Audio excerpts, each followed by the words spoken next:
ମହାପ୍ରଭୁ କାଳିଆ ସାଆନ୍ତଙ୍କୁ ତୁମେ ତୁମର ପ୍ରାଣ ପୁରୁଷ ବୋଲି ଭାବିଥିବ, ଆଉ ତାଙ୍କୁ ତୁମ ହୃଦୟରେ ବସେଇଥିବ। ଯଦି କେହି କେହି ତାଙ୍କୁ ତୁମରି ସାମ୍ନାରେ ଗାଳିମନ୍ଦ କରେ, ଅଭିମାନ କରେ, ରାଗିକି କିଛି କୁହେ, ତୁମ ଦେହରେ ଯିବ କି? ନା। ଯିଏ ତାଙ୍କୁ ହୃଦୟରୁ ଭଲ ପାଇଥାଏ, ଯିଏ ତାଙ୍କ ଉପରେ ଭରସା କରିଥାଏ, ଯିଏ ତାଙ୍କୁ ତାଙ୍କର ସବୁ କିଛି ବୋଲି ମାନିଥାଏ, କେବେ ହେଲେ ବି ତା ଦେହରେ ଯିବନି। ଯାହା ବି ହେଲେ ପ୍ରତିବାଦ ହିଁ କରିବ। ପ୍ରଭାତ ବାବୁ ନୀତି ଦେଖନ୍ତି, ସ୍ତ୍ରୀ ତାଙ୍କର ଠାକୁରଙ୍କ ଉପରେ ଭାରି ଅଭିମାନ କରେ। କେତେ ବୁଝାନ୍ତି, ସ୍ତ୍ରୀ ତାଙ୍କର ଜମା ବି ବୁଝନ୍ତିନି। ତାଙ୍କର କହିବାର କଥା, ସିଏ ହଟିଆ ଠାକୁର। ମୋ ବାପା ତାଙ୍କୁ ଭାରି ଭଲ ପାଆନ୍ତି, ଆଉ ବୋଉ ବି ତାଙ୍କୁ ଦଣ୍ଡେ ନ ଦେଖିଲେ ପାଗଳିନୀ ପରିକା ହୋଇଯାଏ। ହେଲେ କାହିଁକି କହିଲ? ମୁଁ ଯେତେବେଳେ ଛୋଟ ହେଇଥିଲି, ସେ ତାଙ୍କୁ ସମସ୍ତଙ୍କୁ ଛଡ଼େଇ ନେଲେ। ଆଗ ପଛ ହୋଇ ବାପା ମାମାର ଚାଲିଗଲେ। ହତଭାଗିନ ଟାଇମ୍, କେତେ ଦୁଃଖ କଷ୍ଟରେ ପଡ଼ିଛି। କାହିଁ ତାଙ୍କୁ କ'ଣ ସେସବୁ କିଛି ଦେଖାଗଲାନି କି? ସ୍ୱାମୀ କିନ୍ତୁ ବୁଝେଇ ଦିଅନ୍ତି, ନାଇଁ ରେ, ସେ ସବୁ ଜାଣନ୍ତି, ସବୁ ବୁଝନ୍ତି। ତା ଛଡ଼ା ଏ ପୃଥିବୀ ପୃଷ୍ଠରେ ଯିଏ ବି ଜନ୍ମ ନେଇଛି, ତାକୁ ଦିନେ ନା ଦିନେ ବିଦାୟ ନେବାକୁ ପଡ଼େ। ଠିକ୍ ସେମିତି ତୁମ ବାପା ମାଙ୍କର ସମୟ ଆସିଲା, ସେ ଚାଲିଗଲେ। କିନ୍ତୁ ଝିଅଟି ମନ ବୁଝିଲାନି ତାର। ସତ କଥା ହେଉଛି, ଯିଏ ଯାହାକୁ ଯେତେ ଭଲ ପାଇଥାଏ, ଯଦି ତାର କିଛି ହୋଇଯାଏ ନା, ସତରେ ଭାରି ଦୁଃଖ ଲାଗେ। ତା ଛଡ଼ା ସେ ତ ଝିଅ ଛୁଆଟା, କେମିତି ବା ସହିଥାନ୍ତା? ସବୁ ତକରାକ କାଳିଆ ଉପରେ ଛାଡ଼ିଦେଲା। ସେଇଦିନଠାରୁ ଅଭିମାନ କରିଛି ଯେ ତାର ସେଇ କଳା ମୁହଁକୁ ଦେଖିବାକୁ ବି ଇଚ୍ଛା ହୁଏନି ତାର। ଆଉ ଯଦି ବି କେବେ ଅଜଣାତରେ ଆଖି ପଡ଼ିଯାଏ, ଆଖିରୁ ଲୁହ ଛଡ଼ା ଆଉ କିଛି ବି ଆସେନି। ଆଉ ପାଟିରୁ ଖାଲି ଅଭିମାନର କଥା। ଠାକୁର କ'ଣ ସେସବୁ ଶୁଣନ୍ତି? ସତ କଥା ହେଉଛି, ସିଏ ମନୁଆ ଠାକୁର, ଭକ୍ତ ଭାବଗ୍ରାହୀ ସିଏ। ଭକ୍ତଟିଏ ଯଦି ଅଭିମାନ କରି କିଛି ଗାଳିମନ୍ଦ ଦିଏ, ତାକୁ ବି ସେ ଗ୍ରହଣ କରନ୍ତି। ଆଉ ଯଦି ଭକ୍ତଟିଏ ଖୁସିରେ ତାଳିଟିଏ ବଜାଏ ତାଙ୍କ ପାଇଁ, ତାକୁ ବି ସେ ଗ୍ରହଣ କରନ୍ତି। ତାଙ୍କର ସେଥିରେ କିଛି ବି ଯା ଆସେ ନାହିଁ। ବାସ୍ ଭକ୍ତକୁ ଆପଣାଇ ନିଅନ୍ତି ସେ। ଶେଷରେ ବାବୁ ଏତିକି କୁହନ୍ତି, ଦେଖିବୁ ତୁ ବି ଦିନେ ମହାପ୍ରଭୁଙ୍କୁ ଏମିତି ଭଲ ପାଇ ବସିବୁ, ଦଣ୍ଡେ ନ ଦେଖିଲେ ତୋ ମା ପରିକା ପାଗଳିନୀ ହୋଇଯିବୁ। ରଖମ ତମର ସେ ମନ ଭୁଲାଣିଆ କଥା। ବାବୁ କିନ୍ତୁ ଭାରି ଖୁସି ହୁଅନ୍ତି କି ଡାକ୍ତର ବାବୁ ଆଜକୁ 4-5 ମାସ ହେବ ଖୁସି ଖବରଟିଏ ଦେଇଛନ୍ତି କି ସେ ପୁଣି ବାପା ହେବାକୁ ଯାଉଛନ୍ତି, ଆଉ ସେ ମା ହେବାକୁ ଯାଉଛନ୍ତି। ବାବୁ କିନ୍ତୁ ମହାପ୍ରଭୁଙ୍କୁ ଗୁହାରି କରି କୁହନ୍ତି, ମଣିମା, ତା କଥା କିଛି ଧରିବନି, ସେ ତ ପାଗଳିଟାଏ, ରାଗରେ କେତେ କ'ଣ କଥା କହିଯାଉଛି। ସବୁ ଦୋଷ ମୋର, ତାକୁ ମୁଁ ଭଲସେ ବୁଝେଇ ପାରୁନି। କଥା ଦେଉଛି ଶାନ୍ତେ, ନିଶ୍ଚୟ ଦିନେ ସେ ବୁଝିଯିବ। ଆଉ ମୋ ଛୁଆଟାକୁ ଆଖିରେ ରଖିଥିବ। ମା ଛୁଆଙ୍କୁ ଛାଡ଼ି ମୁଁ କେତେ ଆଡ଼େ କାମକୁ ଯାଉଛି, ତମେ ଟିକେ ଆଖିରେ ରଖିଥିବ, ସାହା ହେଇଥିବ ତାଙ୍କୁ। ଏତିକି କହି ବାବୁ ନୀତି କାମଧନ୍ଦା ଚାଲିଯାଆନ୍ତି। ଆଉ ପାଖରେ ଥାଏ ଛୋଟ ଝିଅ ମିନୁ। ଝିଅକୁ ବୁଝେଇ ସୁଝେଇ କୁହନ୍ତି, ମାର ପାଖାପାଖି ଥିବୁ, ଅସୁବିଧା ହେଲେ ମୋତେ ଫୋନ୍ କରିବୁ। ଝିଅ ବି ମା ବାପାଙ୍କୁ ଭାରି ଭଲ ପାଏ, ଆଉ ଠାକୁରଙ୍କୁ ଭାରି ଶ୍ରଦ୍ଧା କରେ। ସିଏ ବି ତା ବାପା ପରିକା। ବାବୁ ସେଦିନ କହିଲେ, ମୁଁ ଆସିବା ଲେଟ୍ ହେବ, ମା ଝିଅ ଦିହେଁ ଖାଇ ପିଇ ଶୋଇଯାଇଥିବ।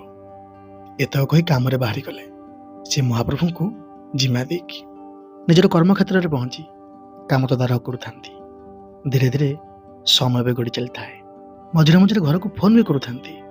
ହେଲେ ଶେଷ ସମୟ ଯେତେବେଳେ ସମସ୍ତେ ଘର ବାହୁଡ଼ିବେ, ହଠାତ୍ ଏହି ସମୟ ଭିତରେ ଜଣେ କର୍ମଚାରୀ ସହ ଦୁର୍ଘଟଣାଟିଏ ଘଟିଲା। ଆଉ ଦୁର୍ଘଟଣା ଏତେ ଭୟଙ୍କର ଥିଲା ଯେ ଚାହୁଁ ଚାହୁଁ ଲୋକଟାର ମୁଣ୍ଡ ଫାଟିଗଲା, ଗୋଡ଼ ହାତରେ ଜଖମ ଲାଗିଲା, ଚାଲିବା ଅବସ୍ଥାରେ ସେ ନଥାଏ। ବାବୁ ଯେହେତୁ ଜଣେ ଶ୍ରଦ୍ଧାଳୁ ଲୋକ ଥିଲେ, ସେ କର୍ମଚାରୀମାନଙ୍କୁ ଭାରି ଭଲ ପାଆନ୍ତି। ସହିପାରିଲେନି ଏମିତି ଦୁଃଖକୁ। ସଙ୍ଗେ ସଙ୍ଗେ ନିଜ ଗାଡ଼ି ଯୋଗେ ଲୋକଟିକୁ ନେଇ ମେଡ଼ିକାଲ ଧାଇଁଗଲେ। ଚାହୁଁ ଚାହୁଁ ରାତି ବି ଅଧିକ ହୋଇଯାଇଥାଏ। ହେଲେ ଏହି ସମୟରେ ତାଙ୍କ ପତ୍ନୀଙ୍କ ସହ ଘଟିଲା ବଡ଼ ଅଘଟଣଟିଏ। ଯେହେତୁ ମା ଜଣକ ସନ୍ତାନଟିକୁ ଧାରଣ କରିଥାନ୍ତି, କୌଣସି ଏକ କାରଣବଶତଃ ଅସହ୍ୟ ଯନ୍ତ୍ରଣାରେ ଛଟପଟ ହେଉଥାନ୍ତି। ପାଖରେ କେହି ବି ଲୋକ ନଥାନ୍ତି। ବସିଥାଏ ଛୋଟ ଝିଅ ମିନୁ। ସେ ଖାଲି ମାର ମୁଣ୍ଡକୁ ଟିକେ ଆଉଁସି ଦେଉଥାଏ, ଆଉ ମଝିରେ ମଝିରେ କହୁଥାଏ, ବାପା ଏବେ ଆସିବେ। ବାପାଙ୍କୁ ଫୋନ୍ ବି କରୁଥାଏ। ଯେତେବେଳେ ବାବୁ ଏତକ ଶୁଣନ୍ତି, ସେ ଭୋ ଭୋ କାନ୍ଦିବାକୁ ଲାଗିଲେ। ଶାନ୍ତେ, କେମିତିକା ପରୀକ୍ଷା ନେଉଛନ୍ତି? ଏପଟରେ କର୍ମଚାରୀଟି ଅଘଟଣରେ ପଡ଼ିଛି, ସେପଟେ ସ୍ତ୍ରୀ। କାହା କଥା ବୁଝିବି? ଝିଅକୁ ଖାଲି ବୋଧ ଦେଇ କହୁଥାନ୍ତି, ଏଇ ମା ସାଙ୍ଗେ ସାଙ୍ଗେ ଯାଇ ପହଞ୍ଚୁଛି, ତୁ ମାର ପାଖେ ପାଖେ ଥା, ସେ ତ ଛୋଟ ଛୁଆଟା, ସେ ଆଉ କ'ଣ କରିବ? ଏପଟେ ମା ଜଣକ ଛଟପଟ ହେଉଥାନ୍ତି। ସେ ମନେ ମନେ ଭାବି ସାରିଥିଲେଣି, ଆଉ ହେବନି, ଆଜି ବୋଧେ ଶେଷ ଦିନ ମୋର। ପାଖରେ କେହି ନାହାନ୍ତି ଟିକେ ଡାକ୍ତରଖାନା ନେବାକୁ। ଛୋଟ ଝିଅଟା ମୋର, କ'ଣ ଆଉ କରିବି? ଏହି ସମୟ ଭିତରେ ଝିଅଟି ଆଉ ସହିପାରିଲାନି ତା ମାଆର ଯନ୍ତ୍ରଣା। ଧାଇଁଗଲା ଠାକୁର ଘରକୁ। ମହାପ୍ରଭୁଙ୍କୁ ହାତ ଯୋଡ଼ି ଦେଇ କହିଲା, ଶାନ୍ତେ, ବାପା ମୋର ଘରେ ନାହାନ୍ତି। ସେ ତୁମକୁ ଜିମା ଦେଇ ଯାଇଥିଲେ। ଜାଣିଛି ମା ତୁମକୁ ଭଲ ପାଏନି, ତୁମକୁ ଶ୍ରଦ୍ଧା କରେନି, ସେ ତୁମକୁ ନୀତି ଗାଳି ଦିଏ। ଜାଣିଛ ଶାନ୍ତେ, ତମେ ଯଦି ଆଜି ନ ଚାହିଁବ ମୁଁ ମା ଛେଉଣ୍ଡ ହେଇଯିବି, ଆଉ ମୋ ମା ସବୁଦିନ ପାଇଁ ଆଖି ବୁଜିବ। ତୁମ ପାଖରେ ମୁଣ୍ଡ ବାଡ଼ଉଛି, ତୁମ ପାଖରେ ଅଳି କରୁଛି ଶାନ୍ତେ, ତାକୁ ଟିକେ ସାହା ହୁଅ। ଝିଅଟିର ସେ ମହାପ୍ରଭୁଙ୍କ ପାଖରେ ଏମିତି ଆକୁଳ ଚିତ୍କାର ଶାନ୍ତେ ବି ଶୁଣିଲେ। ଆଉ ମା ଜଣକ ଯନ୍ତ୍ରଣାରେ ଛଟପଟ ହୋଇ ମଧ୍ୟ ସବୁ ଶୁଣୁଥାନ୍ତି। କହିବାକୁ କିଛି ବି ଶବ୍ଦ ନଥାଏ ତାଙ୍କ ପାଟିରେ। କିନ୍ତୁ ଏହି ସମୟ ଭିତରେ କେହି ଜଣେ ଲୋକ ହଠାତ୍ କବାଟ ଭାଙ୍ଗି ଘର ଭିତରକୁ ଚାଲି ଆସିଲା। ଆଉ ମା ଜଣଙ୍କୁ କୋଳେଇ ନେଲା। ଛୋଟ ଝିଅଟି ପଛେ ପଛେ ଯାଉଥାଏ। ଲୋକଟି କିନ୍ତୁ କିଛି ବି ଗାଡ଼ି ପାଇଲାନି, ଯେହେତୁ ଗାଡ଼ିଟା ବାବୁ ନେଇ ଚାଲି ଯାଇଥିଲେ। ପାଖ ଆଖରେ ସେମିତି କିଛି ଗାଡ଼ି ଘୋଡ଼ା ଦେଖାଯାଉନଥାଏ। ତାର ଲକ୍ଷ୍ୟ ପଡ଼ିଲା ବାଡ଼ିପଟରେ ଥୁଆ ହୋଇଛି ଶଗଡ଼ ଗାଡ଼ି। ମା ଛୁଆଙ୍କୁ ସେ ଗାଡ଼ିରେ ବସେଇଲା। ଆଉ ଝିଅଟିକୁ କହୁଥାଏ, ମାଆକୁ ଟିକେ ଦେଖୁଥା। କିନ୍ତୁ ସେତେବେଳକୁ ସେ ମାଆଙ୍କ ସହ ଯାହା ଘଟୁଛି ସେ କିଛି ବି ବୁଝିପାରୁନଥାନ୍ତି। ସେ ତ ଅସହ୍ୟ ଯନ୍ତ୍ରଣାରେ ଛଟପଟ ହେଉଥାନ୍ତି।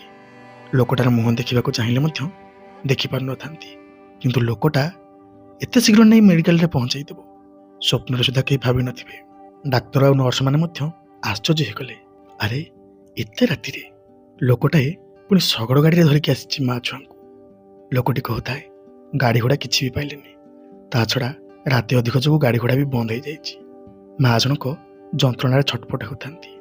ଡାକ୍ତରବାବୁ ଓ ନର୍ସମାନେ ହେଳା ନ କରି ସଙ୍ଗେ ସଙ୍ଗେ ମା ଛୁଆଙ୍କୁ ଭିତରକୁ ନେଇଗଲେ। ଆଉ ମା ଜଣଙ୍କର ଚିକିତ୍ସା ଆରମ୍ଭ କଲେ। ସେ ମଧ୍ୟ ଧୀରେ ଧୀରେ ସୁସ୍ଥ ହୋଇ ଆସିଲେ। ତାର ଡାକ୍ତରବାବୁ ଲୋକଟାକୁ ପଚାରିଲେ, କିଏ ତମେ? ତମେ ୟାଙ୍କର କ'ଣ ହେବ? ଲୋକଟା ହସି ଦେଇ କହୁଥାଏ, ମୁଁ ତାଙ୍କର କେହି ନୁହେଁ, ମହାପ୍ରଭୁଙ୍କର ଭକ୍ତ ଜଣେ। ଏଇ ବାଟରେ ଭାଗବତ ଟୁଙ୍ଗିଟିଏ ଅଛି। ପ୍ରତିଦିନ ରାତିରେ ସେଇଠି ଭାଗବତ ପଢ଼ା ହୁଏ। ଆମେ ସମସ୍ତେ ଆସୁ ଶୁଣିବା ପାଇଁ। କିନ୍ତୁ ଆଜି ରାତିରେ ମୁଁ ଭାଗବତ ଶୁଣି ଘର ମୁହାଁ ହେଉଥାଏ। ହଠାତ୍ ମୋ କାନରେ ଏଇ ମା ଜଣଙ୍କର ଚିତ୍କାର ଶୁଭିଲା। ଆଉ ଝରକା ପଟେ ଏଇ ଛୋଟ ଝିଅଟିର ଡାକ। ସହିପାରିଲେନି। ଯେହେତୁ ଛୋଟ ଝିଅଟି କବାଟ ଖୋଲି ପାରିଲାନି, କବାଟକୁ ଭାଙ୍ଗିବାକୁ ପଡ଼ିଲା। ଆଉ ଦେଖିଲି ମା ଜଣକ ଯନ୍ତ୍ରଣାରେ ଛଟପଟ ହେଉଥାନ୍ତି। ଆଉ ଡେରି ନ କରି ପାଖରେ ଥିଲା ଶଗଡ଼ ଗାଡ଼ି, ସେଇଥିରେ ବୋହି ଆଣିଲି। ଡାକ୍ତରବାବୁ ଏତେ କଥା ଶୁଣିଲା ପରେ ହାତ ଯୋଡ଼ି ଦେଇ କହୁଥାନ୍ତି, ତମେ ମଣିଷ ନୁହଁ, ତମେ ସାକ୍ଷାତ ଭଗବାନ। ଜାଣିଛ, ତମ ପାଇଁ ଆଜି ଦୁଇଟା ଜୀବନ ବଞ୍ଚିଗଲା। ତାପରେ ଲୋକଟାର ବୋଧେ କିଛି କାମ ଥିଲା। ସେ ଡାକ୍ତରବାବୁଙ୍କୁ ସବୁ କଥା କହିଲା ପରେ ସେଠୁ କୁଆଡ଼େ ଚାଲିଗଲା। ଆଉ କହିଗଲା, ମୁଁ ଠିକଣା ଲେଖି ଆସିଛି, ତାଙ୍କ ସ୍ୱାମୀ ଆସି ନିଶ୍ଚୟ ପହଞ୍ଚିବେ। ଏପଟେ ବାବୁ କିନ୍ତୁ ଭାରି ବ୍ୟସ୍ତ ହୋଇପଡ଼ିଲେଣି। ମଝିରେ ମଝିରେ ଫୋନ୍ କରୁଥାନ୍ତି। ଫୋନ୍ଟା କିନ୍ତୁ କେହି ରିସିଭ୍ କରିପାରୁନଥାନ୍ତି। ମନକୁ ଭାରି ପାପ ଛୁଉଁଥାଏ। ଶାନ୍ତେ, ସେମିତି କିଛି ନ ହୋଇଥାଉ। ମା ଛୁଆ ମୋର, ଯଦି ତାଙ୍କର କିଛି ହୋଇଯାଏ ଭାସିଯିବି ମୁଁ। ଘରେ ପହଞ୍ଚି ଦେଖନ୍ତି ତ ଘରର କବାଟଟା ଭାଙ୍ଗି ଯାଇଛି। ଆଉ ଘରଟା ସୁନସାନ ଖାଁ ଖାଁ ଲାଗୁଛି। ଯେଉଁ ଘରେ ପହଞ୍ଚିବା କ୍ଷଣି ଝିଅର ବାପା ଡାକରେ ପେଟ ପୁରିଯାଏ। ଆଉ ସ୍ତ୍ରୀ ସାଇଁ ରହିଥାଏ ଫେରିବା ବାଟକୁ। ଆଜି ସେ ଘରଟା ସୁନସାନ। କିଏ ବା ସହିବ? ବୋହୂ ବୋହି କାନ୍ଦିବାକୁ ଲାଗିଲେ। ବହୁ ଖୋଜାଖୋଜି କଲେ, କାହାରିକୁ ପାଇଲେନି। କିନ୍ତୁ ଟେବୁଲ ଉପରେ ସେ ଠିକଣାଟିଏ ଲେଖା ଥିଲା, କେବଳ ଡାକ୍ତରଖାନାର ନାଁ, ଆଉ ତଳେ ମହାପ୍ରଭୁଙ୍କର ନାଁ ଲେଖା ହୋଇଥାଏ। ବାବୁ ଜଣକ ସେ ଠିକଣା ଧରି ଯାଇ ପହଞ୍ଚିଲେ ସେ ଡାକ୍ତରଖାନାରେ। କିନ୍ତୁ ସେଠି ସେ ଯାହା ଦେଖିଲେ ତାଙ୍କ ଆଖିକୁ ମଧ୍ୟ ବିଶ୍ୱାସ କରିପାରିଲେନି। ଏ କ'ଣ ଦେଖୁଛି ମୁଁ ଶାନ୍ତେ? ପାଖରେ ଛୋଟ ଝିଅ ବସି ମଥା ଆଉଁଛି ଦେଉଛି, ଆଉ କୋଳରେ ଶୋଇଛନ୍ତି ମହାପ୍ରଭୁ କାଳିଆ ସାଆନ୍ତ। ଏ କ'ଣ ଦେଖୁଛି ମୁଁ? ସତରେ ଆଖିରୁ ଲୁହ ଝରିଗଲା। ପାଖରେ ଯାଇ ପହଞ୍ଚନ୍ତି ତ ସ୍ତ୍ରୀ ତାଙ୍କର କହୁଥାନ୍ତି, ମୋତେ ତମେ କ୍ଷମା କରିଦିଅ। ଆଜି ଯଦି ମହାପ୍ରଭୁ ନ ଚାହିଁଥାନ୍ତେ ମୁଁ ଆଜି ନୂଆ ଜୀବନ ପାଇନଥାନ୍ତି। କିନ୍ତୁ ବାବୁ ପୁଣି ପଚାରୁଥାନ୍ତି, ହେଲେ ତମକୁ ଡାକ୍ତରଖାନା ଆଣିଲା କିଏ? କିଏ ସେ ଲୋକ? କାହିଁ? ଡାକ୍ତରବାବୁ ଆସି ସବୁ କଥା କହିଲେ।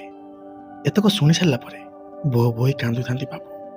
ଶାନ୍ତେ, ଗୁହାରି କରିଥିଲି ତୁମ ପାଖରେ, ପରିବାରକୁ ମୋର ବଞ୍ଚେଇ ଦେଲ। ଆଉ ମୋର କିଛି ଲୋଡ଼ା ନାହିଁ ଶାନ୍ତେ, ତୁମର ଆଶୀର୍ବାଦ ଟିକେ ଥାଉ ମୋ ଉପରେ।